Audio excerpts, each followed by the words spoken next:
CQ requires an overall repertoire of adaptive capabilities. These capabilities are CQ drive, CQ knowledge, CQ strategy, and CQ action. These four factors interact symbiotically. Today I want to talk about CQ strategy.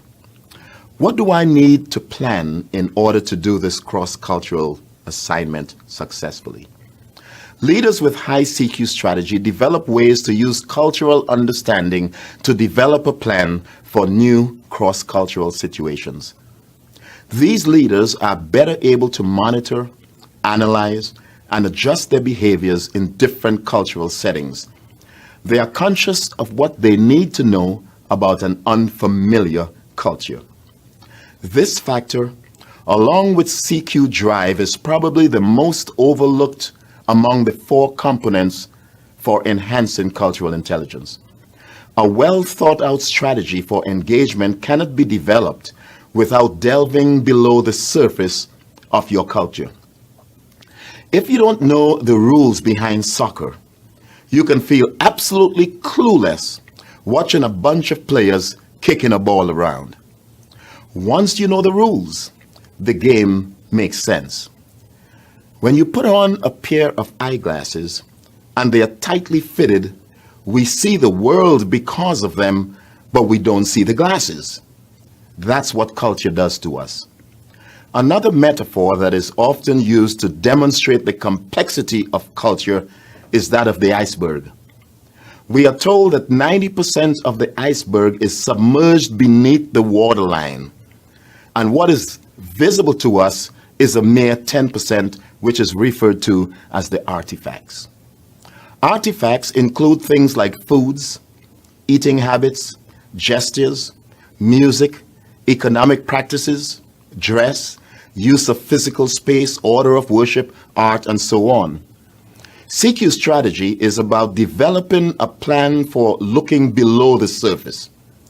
If we look below the surface, we'll discover values and assumptions like work ethic, identity, social etiquette, or a view of authority. In the midst of this complexity, how do we strategize? Oliver Wendell Holmes said, I would not give a fig for the simplicity on this side of complexity, but I would give the world for the simplicity on the other side of complexity. Developing strategy for engagement cross-culturally is complex. We must begin by discovering what's below the surface by going well beyond the norms of what is actually seen. The key in working strategically is to be always aware or seeing the invisible. Awareness means stepping back and reflecting on what is going on. It means that we shut down our semi-automatic way of thinking. We then become transformed into a person with a heightened sense of the surroundings.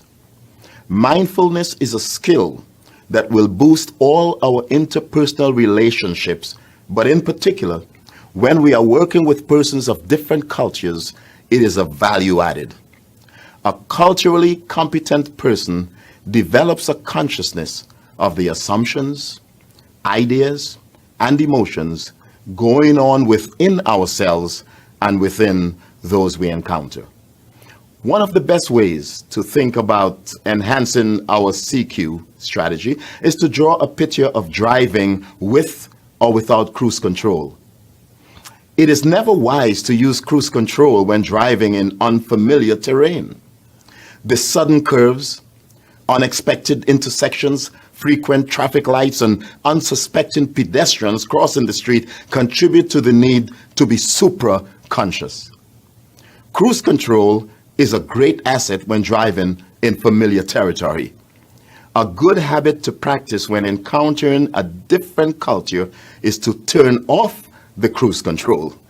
Be aware of what lies beneath the external objects and behaviors in our environment and the environment of others. Only by doing so may we monitor and adjust our thoughts and behavior in the midst of the action, not after the fact. Thank you.